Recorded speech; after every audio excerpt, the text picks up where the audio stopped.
Why the f do I shoot large format in the modern digital world? That's a question that I ask myself more often than I honestly think I should be asking myself, especially in light of the financial, emotional, and sweat equity that I've invested in this hobby. You see, I love my Canon R5C with the 85mm 1.2L lens. The images I get for both stills and video are exceptional. Wow, just so good. Que bella.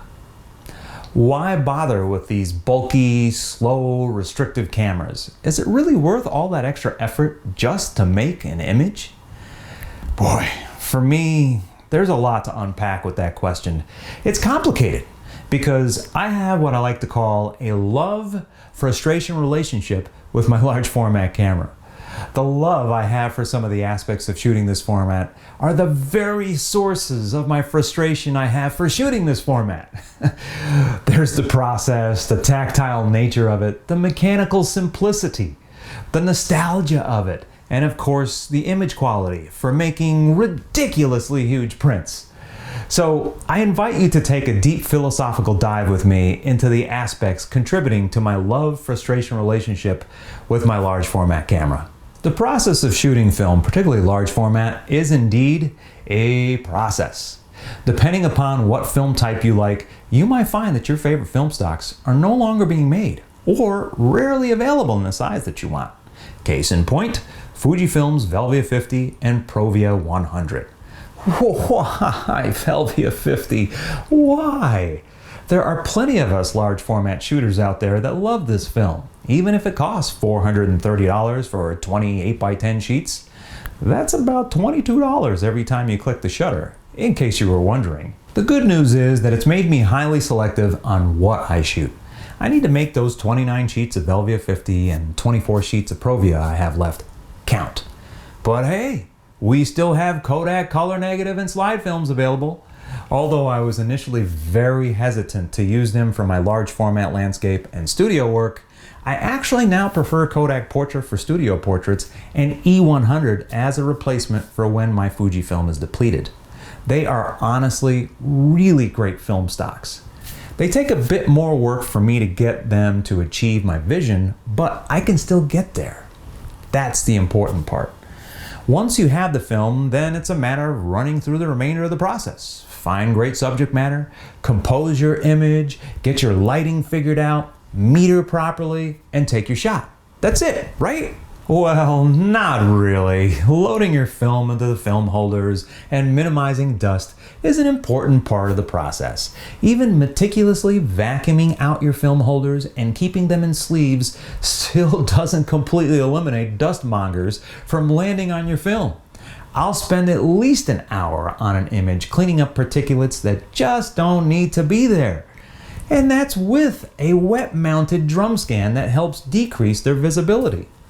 I don't know about you, but I could think of a better way to spend that time, like developing my exposed film and experiencing the unexpected surprises waiting in the dark to be revealed. Yes, opening up the drums and pulling your film out of them to view your treasure for the first time is very exciting. That's actually a part of the process that keeps me coming back for more. Although, after 8 hours of wash, rinse, and repeat, I go to bed with the sound of the Jobo processor grinding away in my head. That's not a fun way to put yourself to sleep. But wait, what about all those images? Shouldn't that help me sleep better at night? There is no questioning the tremendous satisfaction that comes from viewing the images on a light table, especially transparency film. When all the elements come together to make a beautiful image, it's as if the metaphysical photography gatekeepers have gifted you the privilege of enjoying that tangible piece of film. That makes all my efforts worth it. On the flip side, those other mediocre images can quickly sap your excitement if the hits are far and few between. Remember, this is a love frustration. relationship. The aesthetics of a large format camera often raises curiosity among people passing by that often leads to questions like, what the heck are all those knobs for? There is no doubt that the tactile nature of interacting with all those knobs forces you to make adjustments to the way the image is projected on the ground glass. I'll admit that there is something satisfying about having to make all those adjustments under a dark cloth and contemplate whether or not you should even be turning that knob. Whether I am fine focusing, using lens tilt to change the plane of focus, or back tilt to change the shape of the projected image on the ground glass, the large format camera invites me to experiment on a level that most fixed lens and recording plane cameras don't, film or digital. In my opinion, this is one of the distinguishing factors and consideration for using these types of cameras. With that said, sometimes the knobs get in the way and ruin my shots. Like when I was lucky enough to win the lottery to hike out to the wave. I had my Intrepid camera set up, but somehow I inadvertently bumped my focus knob and threw the entire image out of focus. The worst part is that I wasted 2 sheets of Velvia 50 on that scene, thinking that the focus was dialed in. Thankfully, my new Chamonix camera has a focus lock, and that shouldn't be a problem in the future. Are you starting to have a good understanding of my love-frustration relationship with my large format camera? Aside from the interesting aesthetics of these types of cameras, there is a fascinating appeal to their mechanical simplicity. Essentially, you have a light-tight box with a lens on one end and the film on the other. And of course, let's not forget about all those knobs that independently control those 2 planes. Every time I unfold my view camera, I marvel at its low-tech nature. Not a single piece of electronic hardware or software. I'll never run out of batteries, except for the one that powers my light meter. Just make your adjustments, set your aperture, set your shutter speed, and click. You have yourself a winner, right? If it was only that simple. The devil is in the details. Did you close the press focus lever before you remove the dark slide? Did you flip the dark side to the opposite color to indicate that the sheet film has been exposed so you don't double expose? The list of mischievous details seems endless in what can turn a masterpiece into a coaster for your morning coffee. Did I mention that there is no way to view your image before you leave a location to make sure nothing ominous is going on?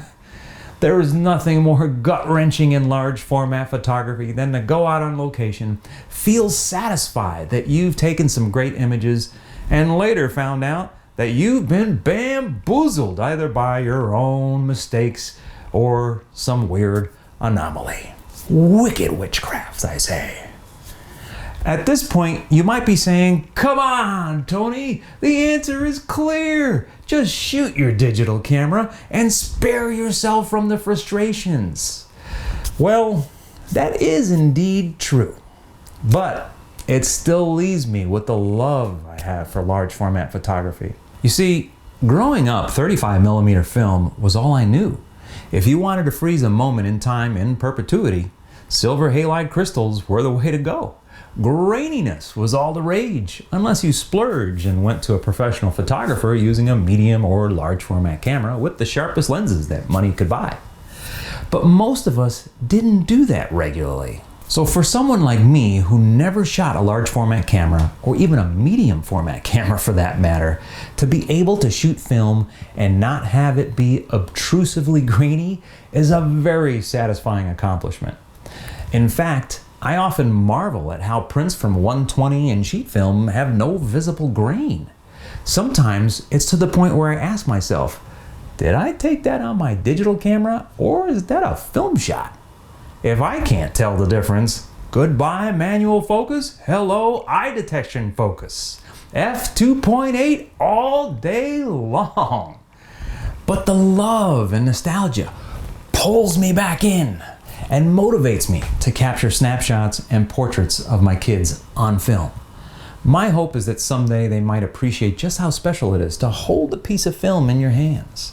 But only with a protective sleeve or clean gloves. Nobody likes greasy pizza smudges on their film. Am I missing anything? Oh, wait. Oh yeah, making ridiculously huge prints.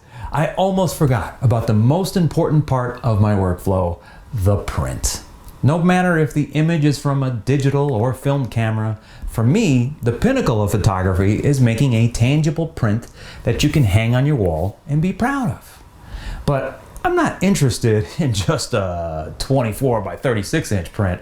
I'm interested in ridiculously huge, like 48 by 72 inches. That's my goal. The first time I ever experienced the excitement of ridiculously huge prints was in 2009, when my wife and I stepped into a Peter Lik gallery. Wow, I felt like I could walk right into the scene. The prints were so captivating and so colorful. From that moment on, I was on a mission to someday make ridiculously huge prints too.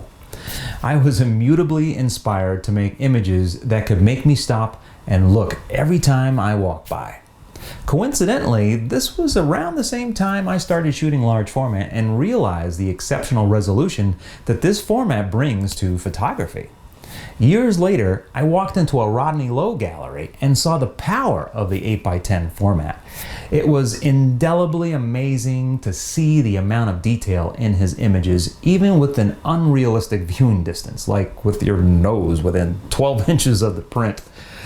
Now, I will say that with a medium format digital camera or a properly stitched image from a 35mm digital camera, results can be produced that will rival the quality of a print from a large format piece of film. When I worked for National Geographic Fine Art Galleries, one of my responsibilities was to work alongside Max Art Productions to make ridiculously huge prints from file types of all kinds of camera resolutions. Some were exceptionally sharp at large sizes, and others probably needed to stay more conventionally sized. While I saw that it was entirely possible to get the image quality that I was after in my ridiculously huge prints, I can't afford a high-end medium format digital camera, nor have I ever been all that successful at using Photoshop to stitch images together. I would say that 90% of the time there is something that I am not happy with that prevents me from committing to printing my digital-born images, at least not in ridiculously huge sizes.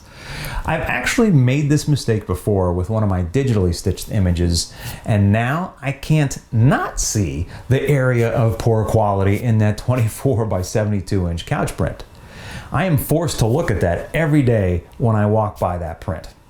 The remaining 8 or so coveted areas in our home where I could potentially hang a ridiculously huge print are going to be from my 8x10 large format camera for the simple reasons of relative affordability of the camera equipment to achieve the results I'm after, and that I don't want to rely on the hope that my stitch image will come together in just the right way and make me happy. I just want to get the image in one click and without significant manipulation in Photoshop. Well, minus all that dust cleanup that comes with shooting film. Perhaps it's my lack of refined skills or practice with my photography equipment, but I will continue to endure what is my love-frustration relationship with large format photography because I'm unequivocally addicted. Are you thinking of shooting large format film or currently do so? What are your reasons for gravitating towards this medium? Please share with us in the comments section. And don't forget to like and subscribe to this channel if you haven't already done so. As always, thanks for watching. Why the fudge do I shoot large format